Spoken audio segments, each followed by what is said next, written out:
Bwana Yesu asifiwe. Kuna watoto wazuri kabisa ambao wamekuwa ni wamoja kiroho katika madhabahu yetu ya Eliolam.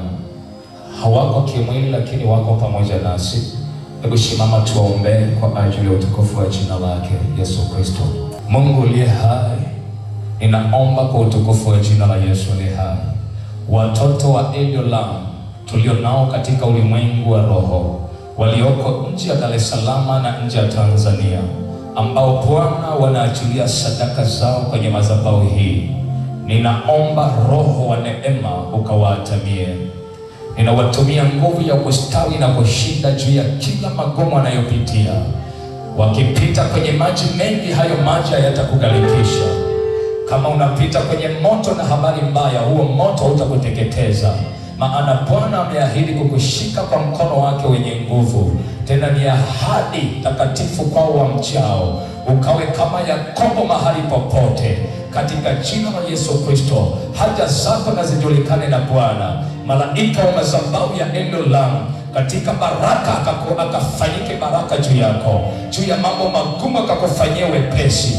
Roho wa Bwana akakukalie mahali popote unayeachilia sadaka kwenye madhabahu ya Eliolam Center for Grace and Favor. Uwe Kagera, uwe Dodoma, uwe Arusha, uwe mahali popote, katika jina la Yesu. Dar es Salaam na nje ya Dar es Salaam, mimi nabii PG ninakuombea kwa mkono wa Bwana wa majeshi. Roho wa neema akukalie, kibali kipitacho kibali cha wanadamu kiwe juu yako. Mkono wa neema wa Bwana uwe juu yako. Mkono wenye nguvu wa neema uwe juu yako. Milango iliyo wazi iwe juu yako. Maono yako yasizimwe, nyota yako isifunikwe, kazi yako isiharibike, katika jina la Yesu aliye hai. Baba, ninaomba kwa ajili ya Precious Everest, naomba kwa ajili ya Junior Everest. Baba, ukafanyike kuwaweza na Mungu kwao. Pita mbele yao, tengeneza hatua zao, hatua yako ikawe yao. Naweka stop kwenye hatua za kibinadamu, naweka zuio kinabii juu ya hatua za kibinadamu juu yao, bali Bwana Roho wako akawaongoze, ukawe kila kitu kwao. Linda mabaya asiwapate, roho hekima kalia wao, roho neema waongoze wao, kwa utukufu wa Mungu wetu uliye Bwana na Mwokozi. Baba, ninakuomba na mtuma malaika wako aende mbele yao, tengeneza njia zao. Na nena juu ya nguvu ya kushinda na kustawi. Na hubiri juu ya nguvu ya kushinda na kustawi. Ninatabiri juu ya nguvu ya kushinda na kustawi. Sema amen. Utastawi na kushinda, sema amen. Utastawi kifedha, sema amen. Utastawi kiroho, sema amen. Utastawi kibiashara, sema amen.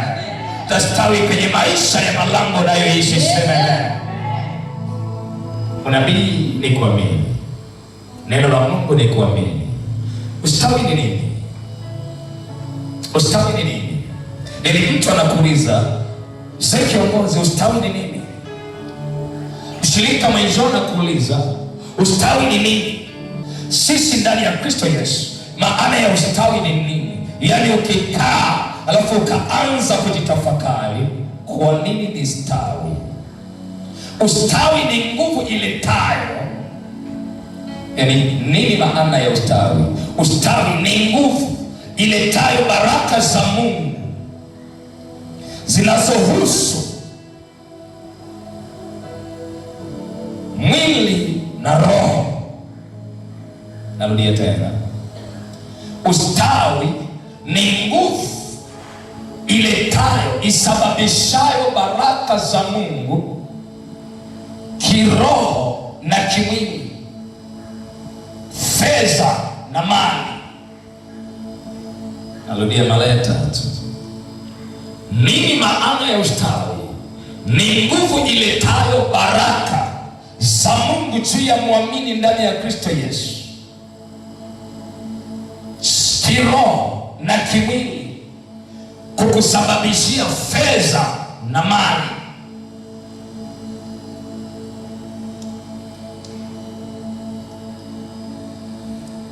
Na mkono wako sema, Bwana nahitaji nguvu hii inikalie leo, ili niweze kushinda na niweze kustawi tunasema juu ya kushinda, lazima tuushinde umaskini, sema amen.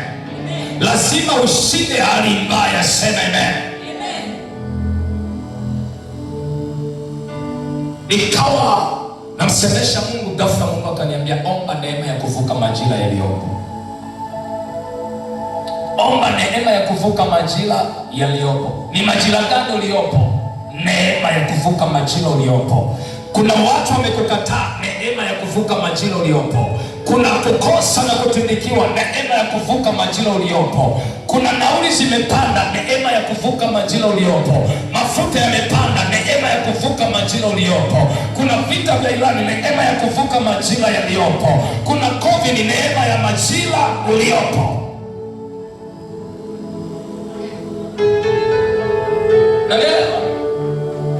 Nanielewa? Mwambie Bwana, nipe neema ya kuvuka, nishinde majira yaliyoinuliwa na wanadamu, majira mabaya. Nipe neema ya kuyashinda, nikae panapo baraka, ili niweze kustawi katika jina la Yesu aliye hai.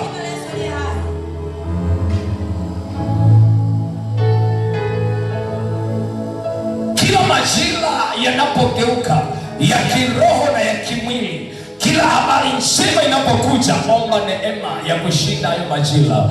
Kila habari mbaya inapoinuka, omba neema ya kushinda majira. Kitakachokufanya hilo jambo gumu liondoke ni neema ya Mungu uliyoiomba. Utaistahimili mpaka inatoka. Neema ya kuishinda aibu, neema ya kuishinda aibu, neema ya kushinda umasikini, neema ya kushinda kukataliwa.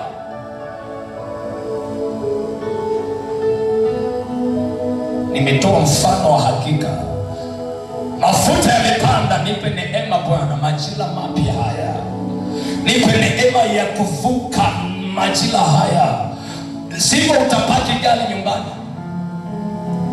kwa sababu neema, utatembelea neema ya mafuta ya shilingi 2,000 na neema ya mafuta 3,000 hauna. So hata kama wewe ni rich, ni tajiri, mwambie Bwana, nipe neema ili kifedha uongezeke.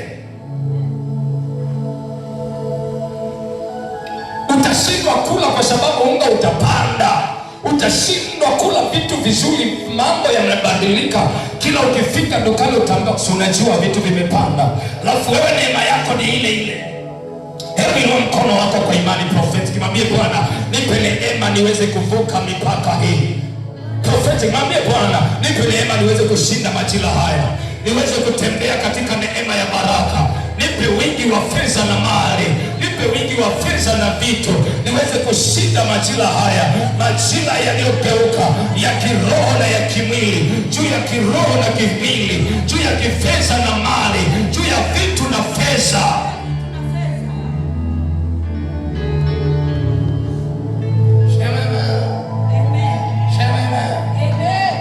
Sisi kama unanielewa,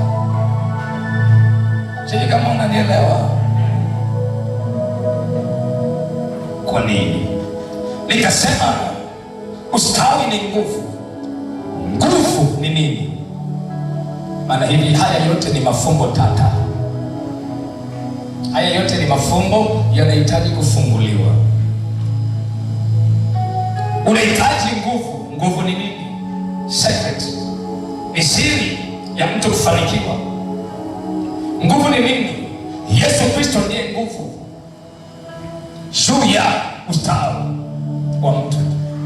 Yesu Kristo ndiye nguvu ya kufanikiwa na kustawi, ya kushinda na kustawi.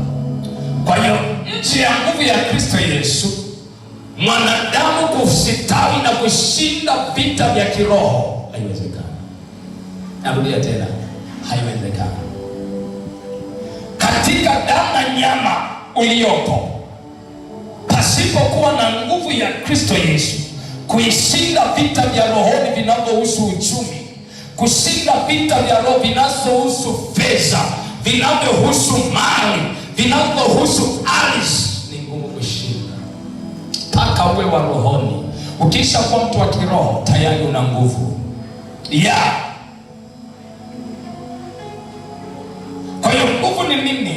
nikazungumza, nguvu ni Yesu Kristo na Roho wake Mtakatifu. Kwetu sisi tunayeamini, ndiye anayekufanya ushinde na ustawi. Na mahali nataka nikufikishe, hakuna ustawi wa mali na baraka juu ya mwamini wala mwanadamu awe yote nje ya Kristo Yesu, la sivyo awe mchawi. Hakuna. Kwa hiyo natamani mtambue Yesu Kristo katika ustawi na kila hatua unayoiendea, ili uweze kushinda. Inua mkono wako, sema Yesu nisaidie niweze kustawi na kufanikiwa katika jina la Yesu ni hai. Sema amen. Kitabu cha Ayubu juu yako siku ya leo. Kila mahali umekatwa unaenda kustawi kwa jina la Yesu. Sema amen. Kila biashara iliyokatwa inaenda kuchipuka tena. Sema amen. Roho wa Bwana yu juu yangu, ninakupa maji ya upako wa kustawi tena. Ninakupa upako wa maji ya kustawi tena. Ninakupa maji ya upako wa kustawi kibiashara tena. Utastawi kwenye ndoa tena. Utastawi kwenye huduma tena. Biashara yako itastawi.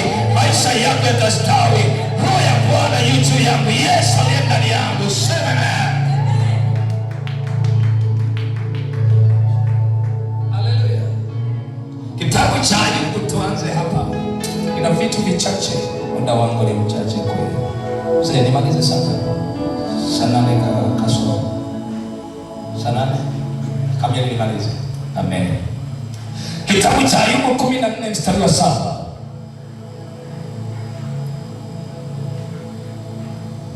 Kitabu cha Ayubu 14 mstari wa 7. Neno la Mungu linasema, ndio, kwani yako matumaini ya mti ya kuwa ukikatwa utachipuka tena. Ya kuwa yako matumaini kwa mti uliokatwa utachipuka tena. Kama ni Biblia yako underline. Na kama kuna vision uko nazo na zikafa katika ujana wako, amini zinafufuka tena. Amini unachipuka tena. Yako maono, amini unachipuka tena. Iwe ndoa itasimama tena. Iwe ndoa itarejeshwa tena. Iwe huduma itasimama tena. Iwe baraka itasimama tena. Yako matumaini, sema yako matumaini kwa mti uliokatwa utachipuka tena. Hebu sema nachipuka tena.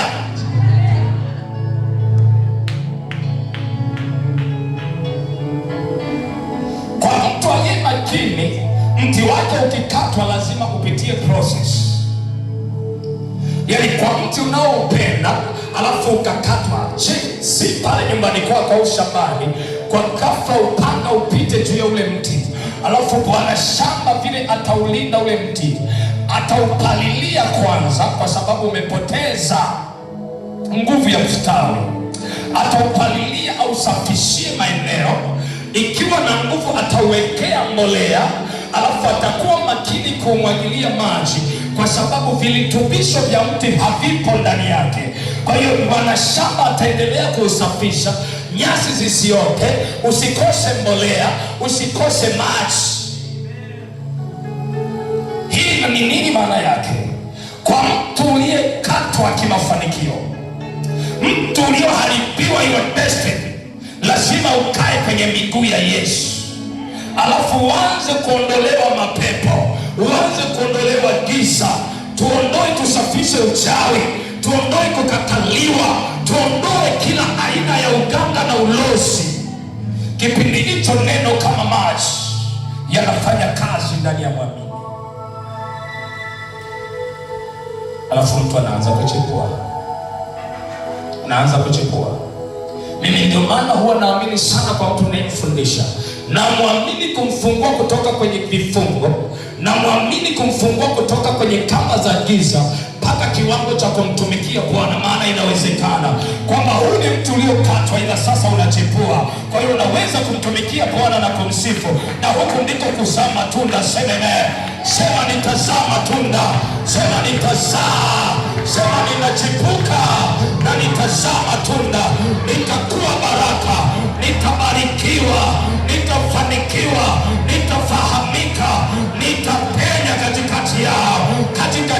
Yesu, sema amen. Wewe sio mti uliokatwa alafu ukakauka. Wewe ni mti uliokatwa alafu kisiki kikabaki. Ndivyo Mungu aliwaambia katika Job, mfalme aliyetenda mabaya, aliyevinywea vitakatifu vya hekalu vyake, kateni mti ule, lakini kisiki chake mkiache. Ukienda pale utapata sana. Tutatembea next Sunday ili uweze kujua kwa nini kuna mambo kwako yatazami kama kisiki ya kilicho hai, kwamba niko na vision japo ilikatwa, ila akilini kwangu bado ina link, kwamba ni majira yake ya kuchipuka, na ili yachipuke lazima niwekeze muda wa maombi, lazima nipalilie, niondoe mapepo katikati ya hilo. Nimeitwa katika baraka, umeitwa katika ukue. Mapepo yanayosababisha kuziwia ukuu lazima tuyasafishe, lazima tupige, lazima tuondoe, alafu mtu anakaa upstairs. Kila pepo lilotumwa mbele yako ninaliharibu leo. Kila pepo lilokata baraka zako ninaliharibu leo. Kila uchawi unaozuia kibali chako uharibike leo. Nuru ya Bwana ikuangazie maishani mwako katika jina la Yesu, sema amen. Narudia tena unielewe. Mti ukakatwa unahitaji mbolea, unahitaji muda wa kutembelea, unahitaji maji ili uweze kuchipua tena, unahitaji upako, fundisho, neno la Kristo ili uweze kustawi. Haleluya. Ayubu anazungumza kitu cha ajabu sana, kwamba liko tumaini. Kuna vitu nataka nikufungulie, muda wangu ni mchache. Kuna vitu vilivyokatwa kwako vinaenda kuchipua. Sema vinachipua tena. Biashara yako ichipue, sema amen. Uchipue kiroho na kimwili, sema amen. Hatari moja ya watu wa kiroho, hatari moja usiwe wewe, na kama ni wewe utoke mahali hapo. Kama ni wewe hakikisha umetoka mahali hapo. Kuna mahali nataka nikutoe ili uwe baraka na uweze kuzaa matunda, sema amen. Amen. Kwa mkono wako sema Yesu niokoe. Yesu niokoe. Katika jina la Yesu. Lenye mamlaka, lenye nguvu, lenye ustawi. Sema amen. Amen. Ukasema Yesu ndiye nguvu. Sawa? Ili umpate Yesu ni lazima uwe na neno.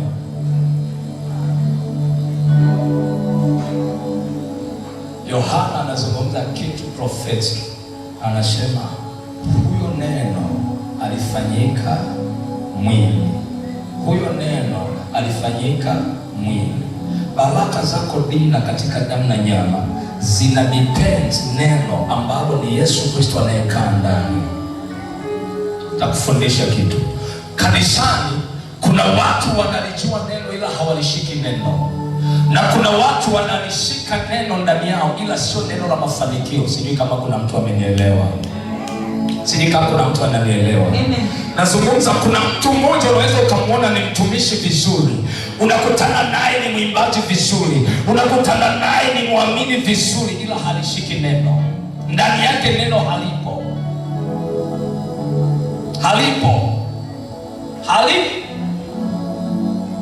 Takupeleka. Na kuna mwingine amelishika neno ila sio neno la mafanikio. Sijui kama unanielewa. Kuna neno alafu kuna neno la mafanikio. Mimi nataka ushike neno lililobeba mafanikio. Yaani kuna Wapentekosti wana Marko Luka alafu pepo zimewakalia. Wana Marko wana Luka alafu maskini umewakalia. Vitu vigumu vimewakalia, mateso yamewakalia. Wana neno lakini sio neno la mafanikio. Mimi nataka uwe na neno la mafanikio.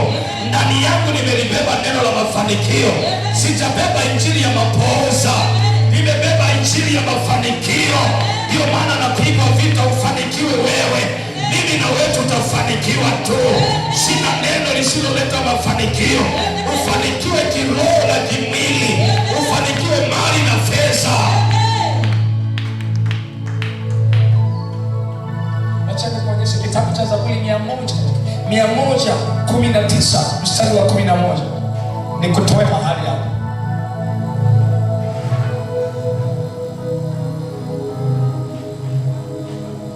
Zaburi 119 mstari wa 11. Maana soma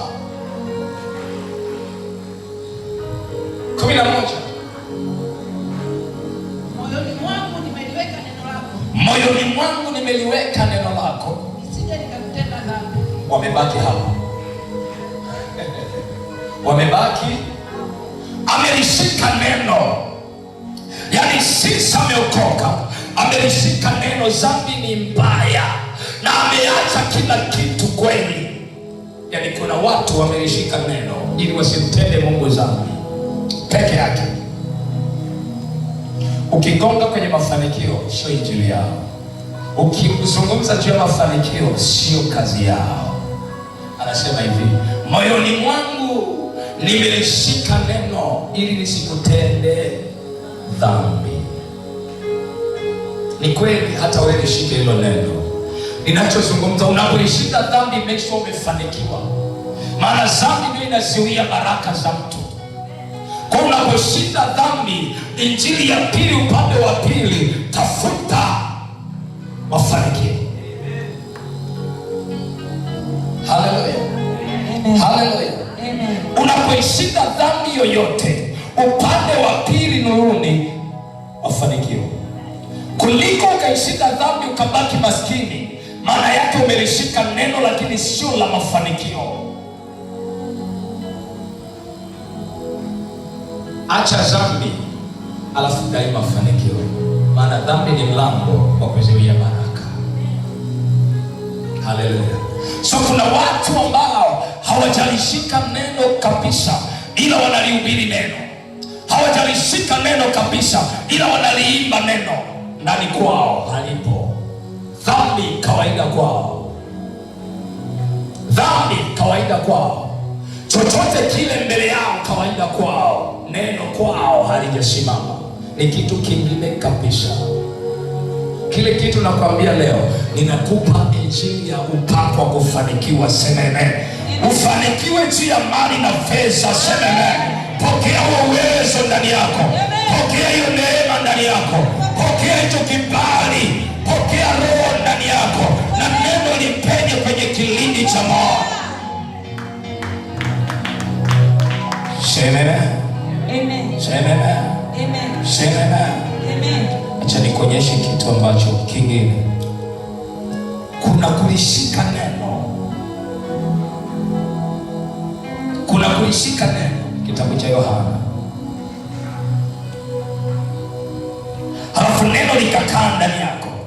Yohana 14 mstari wa 23. Halafu nikupe upako huu. Neno la Mungu linasema. Ndio.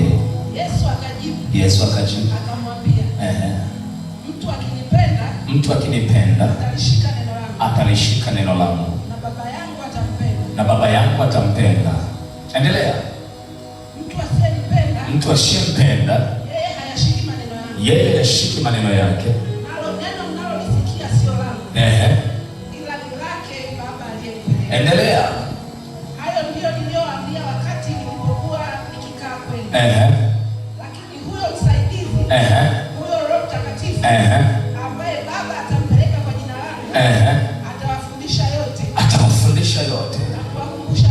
Na kuwakumbusha yote niliyowaambia. Ukilishika neno, anakaa ndani yako, maana anakuwa msaidizi. Sawa? Huyo msaidizi ambaye nitawaletea, uchawi unatoka wapi? Uganga unatoka wapi? Msaidizi yuko ndani. Roho Mungu wa kweli, consuming fire, moto ulao yuko ndani. Uchawi unatoka wapi? Akusaidie kwa jina la Yesu leo. Amen. Sasa ukiisha lishika neno, roho wa mafanikio, roho wa ustawi, nisikilize. Roho anapokaa ndani, ndiko kunaanza kutokea source of.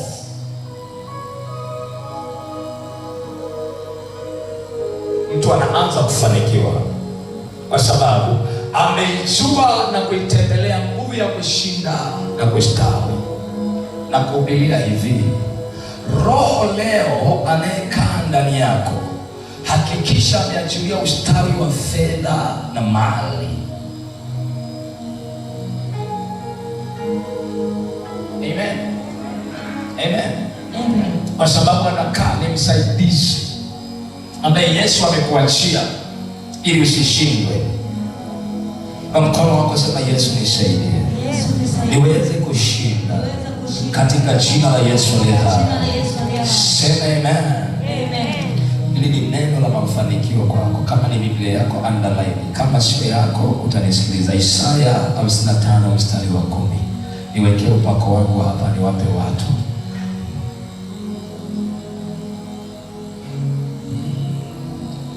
Nipangie upako wangu. Isaya 55:10 inasemaje? Ndio. Kama vile mvua ishukavyo na theluji kutoka mbinguni, wala hairudi juu, bali huinyeshea ardhi na kuzalisha na kuchipuza.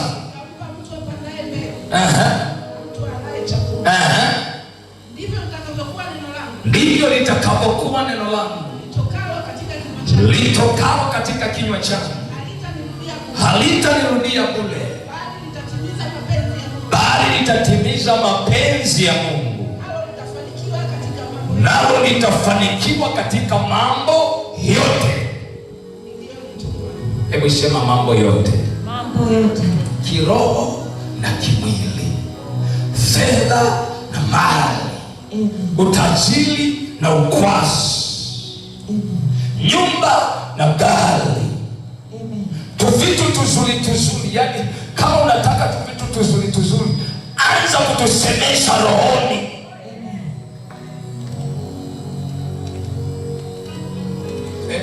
Ni mtume nani? Mwana pekee. Nitupe mimi Baba, niende huko kwa huko. Haji bila kukiambia. Haviji hivyo ulivyo navyo vimekuja kwa bahati mbaya. Sasa vitafute.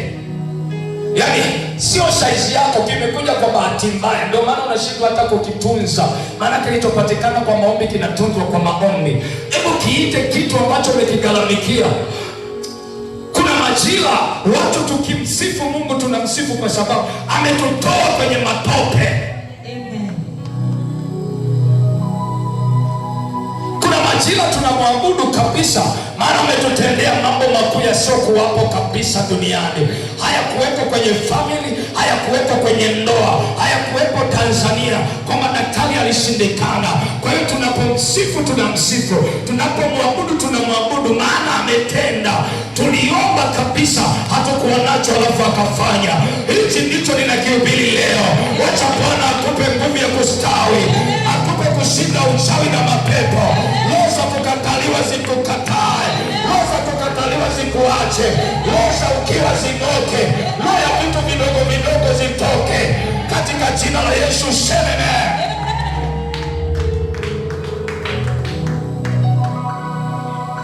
kuna vitu kwa wakati tunahubiri Mungu wa mambo makubwa. Tengeneza kitu kikubwa alafu mwambie Bwana, umesema Yeremia 33:3 nikuite madamu unapa. Maana nikuite utanionyesha ninachotaka nione. Nataka nikuone kabla sijafa. Nataka nione kabla sijazeeka. Weka deadline, mwambie Bwana. Na neno linasemaje? Daudi anasema nalikuwa mtoto nikawa kijana, sasa ni mzee, sijaona mwenye haki ameachwa, wala watoto wake wakiomba mikate hovyo barabarani. Ndivyo itakavyokuwa uzao wa tumbo lako, ndivyo itakavyokuwa uzao wa viuno vyako. Ninaomba Bwana asikuache kwa jina la Yesu. Bwana Mungu asikuache. Juu ya baraka akubariki, juu ya mali asinyamaze, juu ya fedha asitulie. Akupe kumiliki na kujenga. Juu ya Tanzania akupe, juu ya Kampala Uganda akupe, juu ya Kenya akupe, East Africa akupe, Central Africa akupe, US akupe. Wani uamini kama unaweza kununua nyumba US? Inawezekana. My God, I prophesy. Inawezekana. Ninatabiri mataifa ya juu yatakuelewa tu. Utaishi Marekani kwa jina la Yesu. Huo mlango uwe wazi. kazi kabla ujafa iwe juu yako. Marekani ukamiliki ardhi, ukamiliki nyumba, ukamiliki vitu vyema kwa jina la Yesu. Sema iwe kwako mwanangu. Sema inawezekana. Nisikilize, toa tumaini kwa wanadamu. Toa tumaini kwa nani? Kwa wanadamu. Acha Mungu aliyemuinua. Yaani mwanadamu aliyeinuliwa na Mungu. Mimi nimeinuliwa na Mungu kwako. Kwa hiyo ukiweka tumaini kwangu hujakosea. Ukiniambia PJ Prophet niombea hujakosea.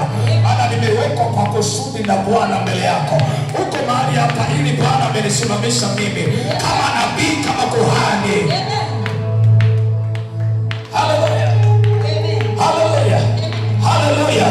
Natangaza kwenye familia yako utamiliki vitu vizuri, vitu bora utamiliki wewe. Wa kwanza kufanikiwa uwe wewe. Uwe mzaliwa wa kwanza wa ukoo. Uwe mzaliwa wa kwanza wa family.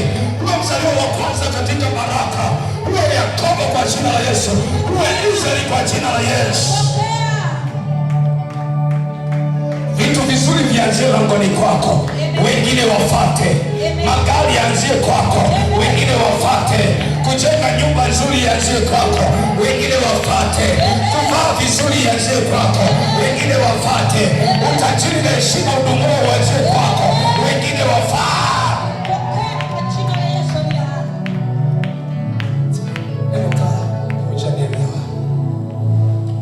Kitabu cha Yeremia 25 mstari wa 4 mpaka 7.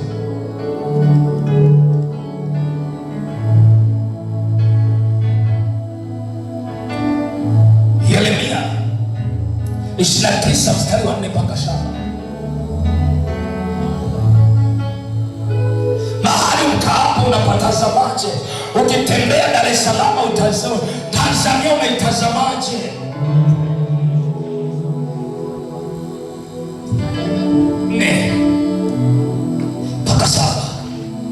Tasoma tu kichache. Wewe unayeandika utasoma nyumbani kwako, muda wangu mdogo. Nasemaje?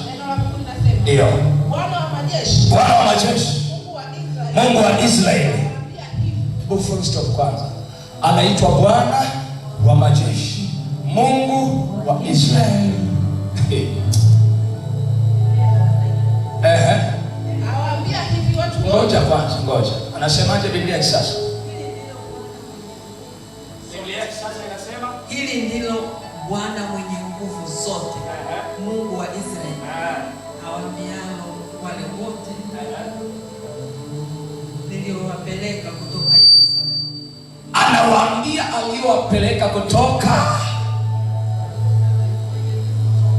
Bwana mwenye nguvu zote, juu ya fedha, juu ya nchi, juu ya kipacho na kitambacho. Anza kumdai Mungu vitu vizuri, kumkumbusha, mwambie Bwana, wewe ni Mungu mwenye nguvu zote. Na malizaje? Bwana wa majeshi, Bwana wa majeshi, Mungu wa Israeli, awaambie hivi watu wake waliochukuliwa mateka juu ya nyota,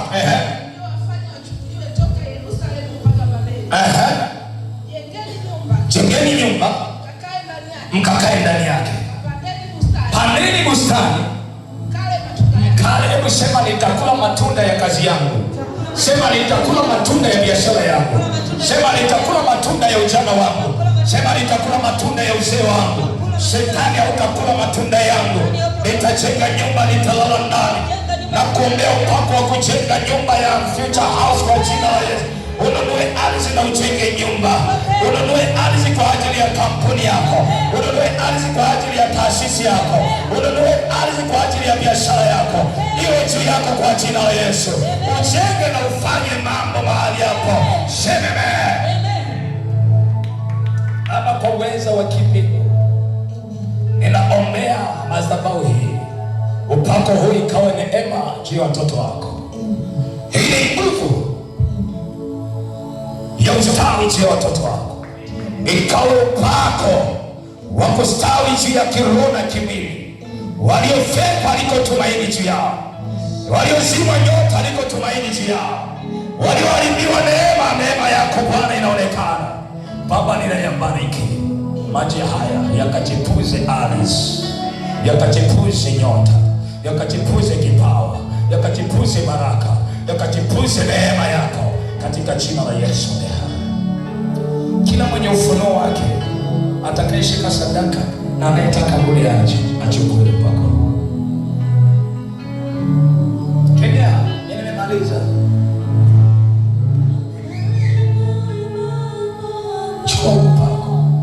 Chukua upako wa kuchipuza baraka. Hawataki tena.